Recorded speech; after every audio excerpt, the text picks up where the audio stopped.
For the purpose of this talk, I'll be using the word drug to encompass any activity or substance that causes us to feel craving. Not just the obvious addictive substances, but things like social media, video games, internet, learning, reading, eating.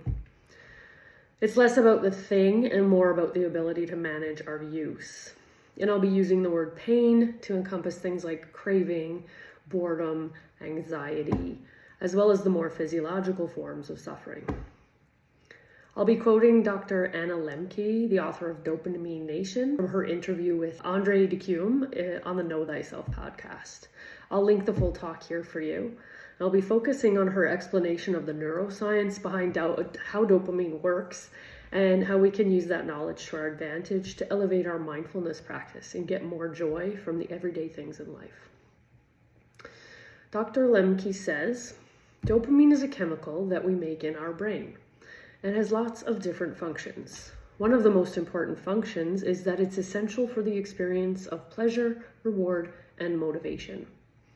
It's not the only neurotransmitter involved in that process, but is the final common pathway for all reinforcing or addicting substances and behaviors.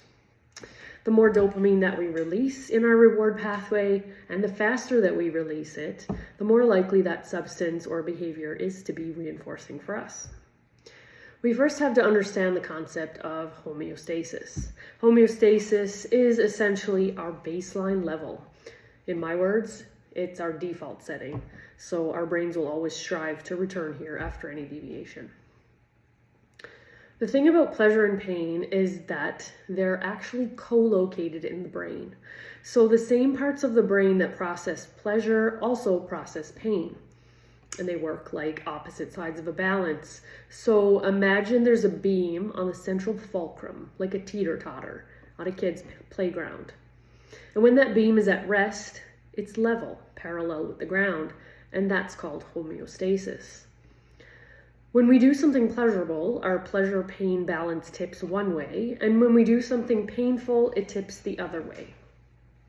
There are certain rules governing this balance, and the first and most important rule is that it wants to remain level with the ground.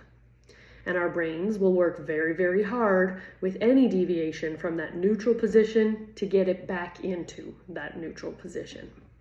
So, for example, I read romance novels, my drug of choice, and that releases dopamine into the neurotransmitter in my reward pathway, and my pleasure-pain balance tilts to the side of pleasure. No sooner has that happened than my brain says, ding, ding, ding, gotta bring that back into balance. It adapts to that increased dopamine by down-regulating dopamine transmission, a process called neuroadaptation.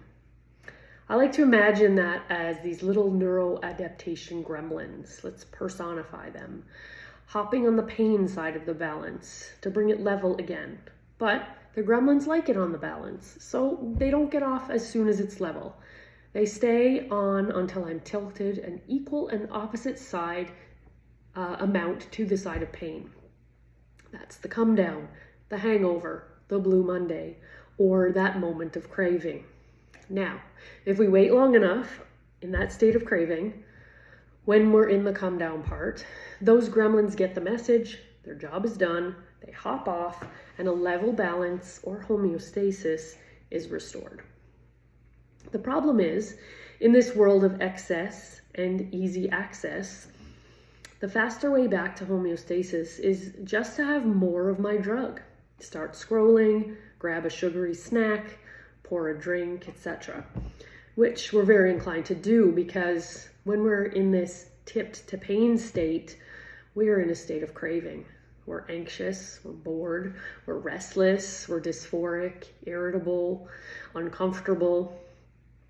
It's easy to get some more of the good stuff and put it on the pleasure side and restore homeostasis. The problem is, if we continue to do that over days to months to weeks to years, those gremlins start to multiply. On the pain side of the balance, they get bigger, stronger. Pretty soon they're camped out there. And now we've entered addicted brain and we've changed our joy set point. We need more of our drug, not to get high and feel good, but just to level the balance and feel normal.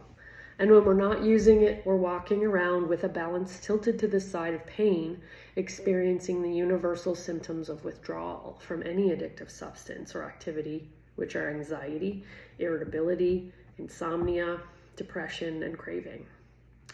And that's what drives reuse. End quote.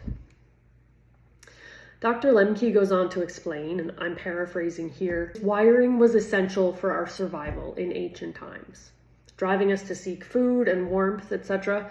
But in those times, we had to work a lot harder for survival.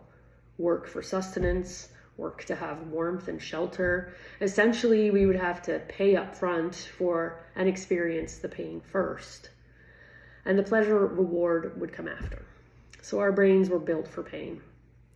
She suggests that our state of extreme abundance and stimulation now is essentially causing our brain to work overtime on balancing the pain side of things in an effort to offset all the comfort we are experiencing and keep us at homeostasis. The good news is there are many ways we can pay upfront for pleasure and learn to find joy and good feelings in neutrality. And we're already doing some of them. The idea is to apply some intentionality and mindfulness to those actions in effort to help our brains find that homeostasis a little easier. Some of the ways we can induce healthy stress and healthy discomfort into our lives are through exercise, meditation, fasting, cold plunges or cold showers. But to dial it back to an even more basic and fundamental method is simply by delaying gratification. Stalling the time before we give in to a craving, because craving is pain. While we are feeling that, it's because those gremlins are sitting on the pain side, working to balance the scale back to neutral. So being able to sit with that is in and of itself an exercise in healthy pain. To then highlight the value of that even more, and to quote Dr. Lembke again, going back to the teeter-totter, we know that when we press on the pleasure side, the gremlins hop on the pain side. But the opposite is also true. When we intentionally do things that are difficult or painful in moderation, the gremlins will actually hop on the pleasure side and we'll get our dopamine indirectly by paying for it up front. End quote. This idea brings to mind Thich Nhat Hanh's commentary about the non-toothache. He said, when we're having a toothache, we know that not having a toothache is a wonderful thing. Yet when we don't have a toothache, we're still not happy. A non-toothache is very pleasant. Relief from suffering, pain, or illness can feel like pleasure when we practice the art of noticing. During the Westlock retreat in May, Brother Faplu from Plum Village, France, encouraged us to go barefoot during our walking meditation, across gravel, through forest trails, navigating sticks and thorns. It was such an enlightening experience to feel how luxurious the mud and the soft grass felt under my feet at the end of that walk, a feeling that previously had felt slightly uncomfortable. Deliberately causing ourselves some inconvenience or discomfort is a way to alter our perspective. So suddenly something that was once neutral or boring is now joyful, beautiful, and can even bring feelings of gratitude. It stands to reason that monks and nuns living the monastic life seem to find joy so easily in the simple things like walks and tea and sitting. With limited exposure to the highly stimulating experience that is most of our lives, their brain is not working as hard to get back to neutral all the time, with pain gremlins jumping on the balance to keep them level. By living in alignment with the 5th mindfulness training around mindful consumption, they are more in control of the amount of exposure to unnatural and potent dopamine spikers. They live the kind of life that pays up front with self-discipline, and as a result experience the reward of joy and pleasure more organically. I'm not suggesting we have to renunciate our common pleasures and conveniences as lay practitioners, but having an awareness of the benefits of some healthy pain, slight discomfort, and minor inconveniences in life may help us stay within that state a little longer and in turn help reset our baseline attention span and tolerance for some of the less pleasant, inevitable parts of life. I have noticed a shift in my perspective since diving into this topic. Now when I'm feeling a craving, I think, oh, that's good. The gremlins are bringing me back to balance. And it helps me successfully wait it out. Or during a feeling of boredom, I remember this is helping to reset my neutral. This feels like a win to me because anything that can help lessen the resistance to the unavoidable suffering of life is worth investigating in my books.